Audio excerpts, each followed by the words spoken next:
میرے آقا علیہ الصلوۃ والسلام نے ارشاد فرمایا کہ بنی اسرائیل میں ایک شخص نے دوسرے شخص سے 1000 دینار بطور قرض لیا. قرض لیتے وقت ہماری نیت کیا ہونی چاہیے, اور اگر قرض ادا کرنے کی پکی نیت ہو تو دیکھو غیب سے مدد کیسے ملتی ہے. تو قرض مانگا 1000 دینار, تو اس نے کہا تم کوئی گواہ لے آؤ تاکہ کوئی گواہ تو بن جائے اس قرض پر میں تمہیں دے رہا ہوں. اس نے کہا اللہ کا گواہ ہونا کافی ہے. تو دوسرے شخص نے کہا پھر تم کسی کفیل کو لے آؤ. اس نے جواب دیا اللہ کا کفیل ہونا بھی بہت ہے. اس پر دوسرے شخص نے کہا کہ تم سچ کہتے ہو. ایک معینہ مدت, ایک پرٹیکولر ٹائم طے ہو گیا اور 1000 دینار اس نے اسے دے دیے. قرض لینے والا شخص دریائی سفر پر, سمندری راستے پر کسی اور جگہ پر گیا ہوا تھا, اپنا کام مکمل کیا اور اب وہ ٹائم آ گیا کہ جس ٹائم اسے قرضہ دینا تھا. اب اس نے سوچا کہ قرضہ دینا ہے, ٹائم دیا اور میں نے اللہ کے نام پر, اللہ کے بھروسے, اللہ کی کفالت اس سے قرض مانگا تھا, مجھے ٹائم پہ ہی پہنچنا چاہیے. وہ دریا پر آیا, کشتی کا انتظار کر رہا ہے لیکن کوئی کشتی نہ ملی. بڑا انتظار کیا, بڑی کوشش کی کہ کشتی مل جائے جس کے ذریعے دریا پار کروں اور وہاں جا کر میں پیسے دے دوں. اب دیکھا کوئی کشتی نہیں ملی تو اس نے کیا کیا, ایک لکڑی کو کھوکھلا کیا اندر سے اور اس کے اندر 1000 دینار اور قرض خواہ کے نام پر ایک پرچہ رکھ دیا. پھر کسی چیز سے لکڑی کا منہ بند کیا, پھر وہ لکڑی دریا کے کنارے پر رکھ کر اس نے کیا دعا کی, اے اللہ تجھے خوب علم ہے کہ میں نے فلاں شخص سے 1000 دینار قرض لیا تھا, اس نے مجھ سے کفالت کا مطالبہ کیا, میں نے کہا اللہ کافی ہے. اے اللہ وہ تیری کفالت پر راضی ہو گیا تھا. اس نے جب مجھ سے گواہ لانے کا کہا, میں نے کہا اللہ کی گواہی کافی ہے. اے اللہ وہ تیرے گواہ ہونے پر کافی ہو گیا تھا, راضی ہو گیا تھا. میں نے بڑی کشتی تلاش کرنے کی کوشش کی, مولا کشتی بھی نہ ملی. اب میں رقم کیسے بھیجوں, میں اس پر قادر نہیں. اے اللہ اس چھوٹی سی لکڑی میں پیسے ڈال رہا ہوں, اس کو تیری امان میں دیتا ہوں.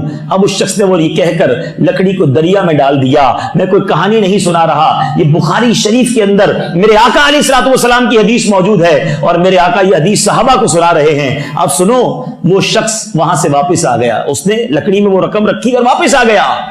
اس عرصے میں کشتی بھی تلاش کرتا رہا کہ واپس شہر جا سکے. دوسری طرف قرض خواہ, اس کو پیسے لینے تھے, وہ دریا کے کنارے آ کر کھڑا ہوا کہ آج ڈیٹ ہو گئی ہے, شاید کشتی کوئی آئے اور اس میں میرا بندہ بھی آئے جس نے پیسے لیے تھے اور وہ پیسے بھی دے جائے. اب دریا کے کنارے اسے وہ لکڑی نظر آئی جو تیرتے تیرتے اس دریا کے کنارے پہنچ گئی تھی. اس نے وہ لکڑی اٹھائی اور ایندھن کے لیے اپنے گھر لے آیا. اب جب اس کو چیرا گھر آ کر تو اس میں 1000 دینار بھی نکلے, مشتمل پیغام پر ایک مشتمل پرچہ بھی ملا کیونکہ اس نے اس کے نام پر لکھا تھا. چند دن بعد وہ شخص بھی واپس پہنچ گیا شہر اور ڈھونڈتا ڈھونڈتا اس کو پکڑا, کہا حضور معاف کر دیں, میں قرضہ لوٹانا چاہتا تھا لیکن مجھے کشتی نہ ملی, آج پہنچا ہوں. اب قرض خواہ پوچھتا ہے ایک بات بتاؤ, تم نے میری طرف کوئی چیز بھیجی تھی؟ کہتا ہے ہاں, جب میں کشتی پر نہیں آ سکا تو میں نے ایک چیز بھیجی تھی. تو کہا بے شک اللہ عز و جل نے مجھے وہ رقم پہنچا دی ہے. چنانچہ وہ شخص 1000 دینار واپس لے کر, کیونکہ وہ رقم تو اس کی پہنچ گئی تھی, خوشی خوشی واپس چلا گیا. میٹھے میٹھے اسلامی بھائیوں, کیا سیکھنے کو ملا؟ جس کی قرض دینے کی نیت ہو اللہ اس کی غیب سے مدد فرماتا ہے, اور جو اللہ کی رضا کے لیے, اللہ کی خوشنودی کے لیے قرضہ دیتا ہے اللہ اس کی بھی مدد فرماتا ہے. یہ دونوں کام بڑے اچھے ہیں. یعنی خامخواہ قرض مانگنا اچھا نہیں ہے, قرض لو, اگر ضرورت پڑ گئی ہے تو اچھی نیت کے ساتھ, واپس لوٹانے کی نیت کے ساتھ, مقروض کو رعایت دیجئے. سرکار عالی وقار مدینے کے تاجدار صلی اللہ تعالی علیہ وسلم نے فرمایا, ایک شخص لوگوں کو قرض دیا کرتا تھا اور اپنے خادم کو اس نے کہہ رکھا تھا کہ جب تو کسی تنگ دست کے پاس تقاضے کو جائے تو اسے معاف کر دے. یعنی جو بندہ قرضہ وصول کرتا تھا نا, بڑا گناہگار تھا حالانکہ یہ شخص, اور کہا تھا کہ دیکھو کسی کے پاس جانا, اگر دیکھو مشکل میں ہے تو اسے معاف کر دینا, تھوڑا ٹائم دے دینا. اور کہتا کیا تھا, اسے معاف کر دینا, ہو سکتا ہے اللہ ہمیں بھی معاف کر دے. اس بندے کا انتقال ہوا, اللہ کی بارگاہ میں حاضر ہوا تو اللہ عز و جل نے اس کو بھی معاف فرما دیا. ہمیشہ یاد رکھو, جو رحم نہیں کرتا اس پر رحم نہیں کیا جائے گا, جو معاف نہیں کرتا اسے معاف نہیں کیا جاتا. معاف کرنے والے, رحم کرنے والے, درگزر کرنے والے بننا چاہیے. آج ہم بہترین لوگوں کی بات کر رہے ہیں. ایک اور خوبصورت حدیث پاک جو ہم سب کے لیے بڑی ضروری ہے. نبی پاک علیہ الصلوۃ والسلام نے ارشاد فرمایا, خیر الجیران عند اللہ خیرہم لجارہ یعنی اللہ عز و جل کے نزدیک سب سے بہترین پڑوسی وہ ہے جو اپنے پڑوسیوں کے لیے زیادہ بہتر ہو. بیسٹ پڑوسی کون ہے؟ جو اپنے پڑوسیوں کے لیے زیادہ بہتر ہو, وہ اللہ کے نزدیک بھی بہترین ہے. حضرت علامہ عبدالرؤف مناوی رحمت اللہ تعالی علیہ حدیث کے تحت فرماتے ہیں, ہر وہ شخص جو اپنے پڑوسی کا زیادہ خیر خواہ ہوگا اللہ عز و جل کے نزدیک سب سے افضل ہوگا. حدیث پاک سے یہ بھی معلوم ہوا کہ اللہ عز و جل کے نزدیک سب سے برا پڑوسی وہ ہے جو اپنے پڑوسی کے ساتھ برا ہو. میٹھے میٹھے اسلامی بھائیوں, اب پڑوسیوں کے ساتھ ہمارا کیا حال ہے؟ جو مسلمان پڑوسی ہیں ان کے ساتھ ہمارا برتاؤ کیا ہے؟ پریشان تو نہیں, تنگ تو نہیں؟ نبی پاک علیہ الصلوۃ والسلام کی ایک حدیث سنیے, میرے آقا فرماتے ہیں جس کے قبضہ قدرت میں میری جان ہے اس ذات کی قسم کوئی بندہ اس وقت تک مومن نہیں ہو سکتا جب تک کہ اس کا پڑوسی اس کے بوائق سے محفوظ نہ ہو جائے. صحابہ کرام نے عرض کی یا رسول اللہ صلی اللہ تعالی علیہ وسلم یہ بوائق کیا ہیں؟ میرے آقا نے فرمایا اس کا دھوکہ اور ظلم. پڑوسی اگر دھوکے اور ظلم سے بچا ہوا نہیں تو یہ بندہ کامل مومن نہیں ہو سکتا. مگر آج ہمارے مسلمان پڑوسی بھی ہم سے پریشان.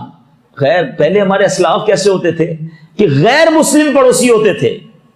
آج لوگ پوچھتے جناب وہ ملٹی کلچرل معاشرے کے اندر مختلف بین المذاہب کے لوگوں کے اندر ہم کیسے اپنی لائف گزاریں؟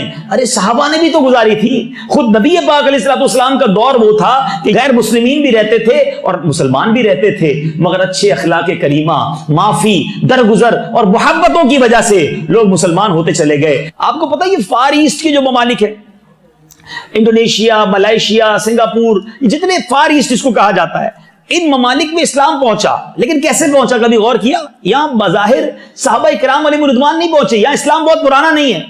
چائنا میں یقیناً ایک صحابی رسول کا مزار کہا جاتا ہے, لیکن یہ جو ممالک میں آپ کو کہہ رہا ہوں, ان ممالک میں اگر آپ تاریخ پڑھیں تو 500-600 سال پہلے اسلام پہنچا ہے. اٹس ناٹ ویری اولڈ, لیکن یہ 500-400-600 سال پہلے اسلام پہنچا کیسے؟ عرب تاجر گئے. سنیے گا, یہاں بھی بزنس مین بیٹھے ہوں گے. عرب بزنس مین وہاں گئے اور انہوں نے جا کر وہ کوئی مدنی قافلے میں کوئی تبلیغی دورے پہ نہیں گئے تھے, صرف بزنس کیا. لیکن ایسا سچا بزنس کیا, ایسی وعدوں کی پاسداری کی, دوران بزنس نمازیں پڑھتے رہے, وعدوں کی پاسداری کرتے رہے, جو پروڈکٹ بتاتے تھے وہ سچی بیچتے تھے, حسن اخلاق کے پیکر تھے. لوگ کاروبار بھی کرتے گئے, ایمان بھی قبول کرتے گئے. پورے ملک مسلمان ہو گئے. ملینز اینڈ ملینز میں مسلمان اس پورے خطے میں موجود ہیں. میں تمام بزنس کمیونٹی سے سوال کرنا چاہتا ہوں, یہاں بھی اور مدنی چینل پر جو مجھے سن رہے ہیں, کیا آج ہم سے بزنس کر کے کوئی مسلمان غیر مسلم مسلمان ہو سکتا ہے because of our business dealing? میں نے اسلام کی اگر کوئی خدمت نہیں کی, ایٹ لیسٹ اسلام کو نقصان تو نہ پہنچاؤں نا. ہے مسلمان کا نام جب کسی برے کام کے ساتھ آتا ہے, ساری دنیا کے مسلمانوں کو گویا یوں سمجھے ایک بلیک ڈاٹ ملتا ہے کہ یہ تمہارا مسلمان تھا جس نے یہ کیا. ہمیں شرم نہیں آتی؟ تو خدا را اپنے کردار کو ایسا بنائیے کہ ہمیں دیکھ کر لوگ کہیں کہ مسلمان ایسا ہوتا ہے, ارے امتی ایسا ہوتا ہے تو آقا کا عالم کیا ہوگا. یہ شان ہے خدمت گاروں کی, تو سرکار کا عالم کیا ہوگا. ایسے بن جاؤ نا کہ ہمیں دیکھ کر لوگ کہیں کہ امتی ایسا ہے تو ان کے آقا کیسے ہوں گے. ارے پریکٹس کرنے والا مسلمان ایسا ہے تو دین کیسا ہوگا. لوگ ہمیں دیکھ کر اسلام قبول کریں. بہت سارے دنیا میں ہو سکتا ہے لوگ اسلام کے قریب آنا چاہتے ہوں گے, کچھ پڑھنا چاہتے ہوں گے, کچھ سمجھنا چاہتے ہوں گے, لیکن ایک بے عمل, ایک بد کردار مسلمان کو دیکھ کر سوچتے ہوں گے کہ اگر مسلمان ایسا ہے تو پتہ نہیں ان کا دین بھی کیسا ہوگا. ہم سوچیں اپنے کردار سے لوگوں کو دین سے دور کرنے والے تو نہیں بن رہے. الحمدللہ ثم الحمدللہ دعوت اسلامی کے مدنی ماحول کی برکت سے کئی جگہوں پر ایسا ہوا کہ لوگ چہرہ دیکھ کر, امامہ دیکھ کر, داڑھی دیکھ کر, ان کا مسکرانا دیکھ کر, اچھی ملاقات دیکھ کر کلمہ پڑھ کر مسلمان ہو گئے. تو یہ یادگار, اسلاف کی یادگار, انداز اسلاف جو ہے ایک بار پھر دعوت اسلامی ساری دنیا میں لاتی چلی جا رہی ہے. تو آئیے دعوت اسلامی کے دست و بازو بن کر اس مدنی ماحول کو مضبوط کیجئے, تاکہ یہ قافلہ جو ہے, تاکہ یہ کاروان جو ہے یہ اور آگے بڑھتا رہے. اور اس وقت مسلمانوں کو بہت زیادہ ضرورت ہے, بہت زیادہ ضرورت ہے ایک کردار ساز تحریک کی, جو مسلمانوں کی اپنے اخلاقی تربیت کو بہتر کرے. ورنہ مسلمان جس پستی کی طرف جا رہا ہے, میٹھے اسلامی بھائیوں, کہیں ایسا نہ ہو کہ سنبھل جاؤ اے ایمان والو, ورنہ ایسا نہ ہو کہ تمہاری داستان بھی نہ ہوگی داستانوں میں. اب بات چل رہی تھی بہترین لوگوں کی, آؤ بہت سارے نوجوان بیٹھے. آخری حدیث, بہترین نوجوان کون ہے؟ وہ جو جرمنی تک پہنچ گیا, جس کے پاس یورپ کا ویزا آ گیا, جس نے بڑے سارے یورو اور پاؤنڈ کما لیے, جس نے دنیا کی بڑی ساری ڈگریاں لے لی ہیں. نوجوانوں سنو, سرکار دو عالم صلی اللہ علیہ وسلم فرماتے ہیں جب تم کسی ایسے نوجوان کو دیکھو جو تنگی اور خوشحالی ہر حال میں اسلام کے طور طریقے کو اپنائے رہے تو وہ تمہارے بہترین لوگوں میں سے ہے. جو بندہ کہتا ہے نا جوانی دیوانی, سرکار دو عالم صلی اللہ علیہ وسلم فرماتے ہیں بے شک اللہ عز و جل, بہت امپورٹنٹ بات اور غور سے سنیے, اللہ عز و جل اس 20 سالہ نوجوان کو پسند فرماتا ہے جو کمزوری اور تواضع میں, عاجزی اور انکساری میں 80 سالہ بوڑھے جیسا ہو. عجیب بات ہے. اور فرمایا اس 60 سالہ بوڑھے کو پسند نہیں فرماتا جو چال ڈھال میں 20 سالہ نوجوان جیسا ہو. اب یہ بڑی امپورٹنٹ بات ہے کہ نوجوان بوڑھا کیسے بن سکتا ہے اور بوڑھا جوان کیسے بنتا ہے. علماء کہتے ہیں اس کا مطلب صورت میں بوڑھا نہیں, یعنی بندہ ہو جوان لیکن لوگوں سے بڑا ادب سے ملے, آہستہ آہستہ بات کر. جوان ہوتا نا اکڑتا بہت ہے, لڑتا بہت ہے, آستینیں ہر وقت چڑھی رہتی ہیں.